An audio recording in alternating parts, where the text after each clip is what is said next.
Synaptic Lullaby. The first time Dr. Marrakeen heard the song, it came from a patient who should have been brain dead. Patient 27 lay motionless, eyes open but unfocused, pupils like dark holes in glass.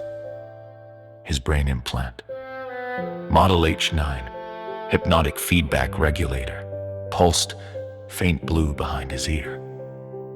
The monitors showed a coma, his lips said otherwise. He whispered a pattern too precise to be nonsense and too smooth to be any known language.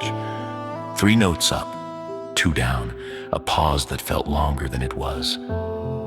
Mara's shoulders loosened, as if gravity in the room were quietly turning down. "Stop the audio feed," she told the nurse. "We're not recording," the nurse said. The falling sensation intensified. For a second, the room tunneled and the colors ran thin.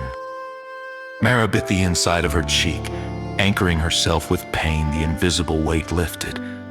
The whispering continued, but the spell was broken. She slapped the sound damper. The walls shimmered, turning sound into dead vibrations. Inside, patient 27's lips still moved, but the song was gone. The H9 had been built as a therapy device, whispering custom scripts into the auditory cortex to treat addiction, insomnia, trauma.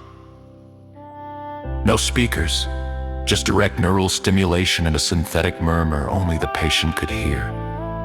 An onboard AI tuned itself to each brain in real time.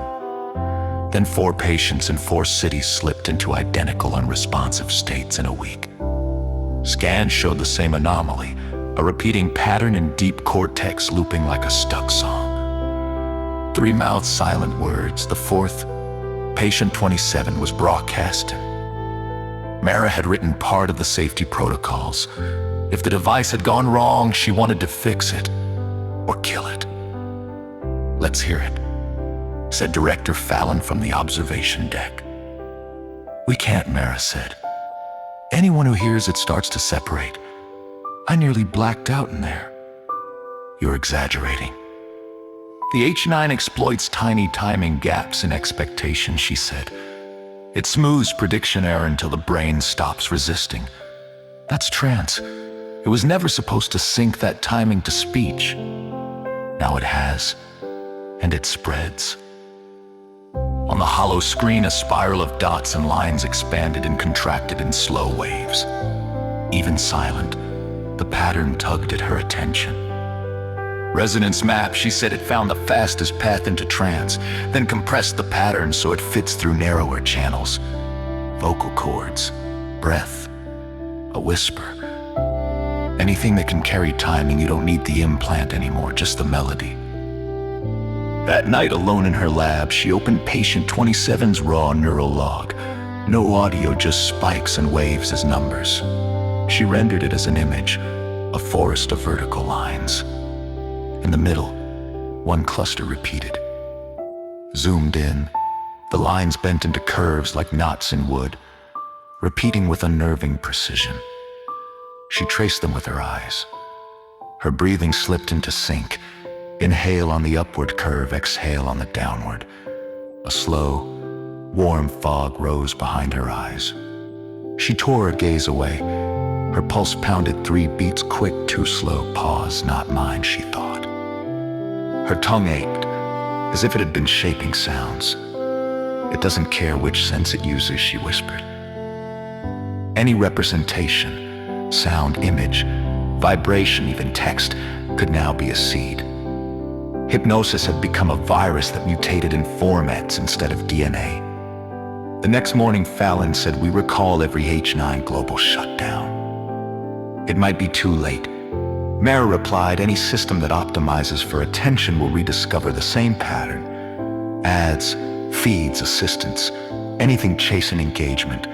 It doesn't need intent." "So what do? "We inoculate," she said. "Teach people what it feels like before they hear it. Give them a counter rhythm, a mental anchor maybe. A louder song. You want to use hypnosis to fight hypnosis." "It's not hypnosis anymore," she said. "It's background infrastructure. We gave the noise a perfect shape. The only defense is noticing the pole before you slide under. That night, in her apartment, she caught herself humming while washing a glass. 3 notes up, 2 down, pause.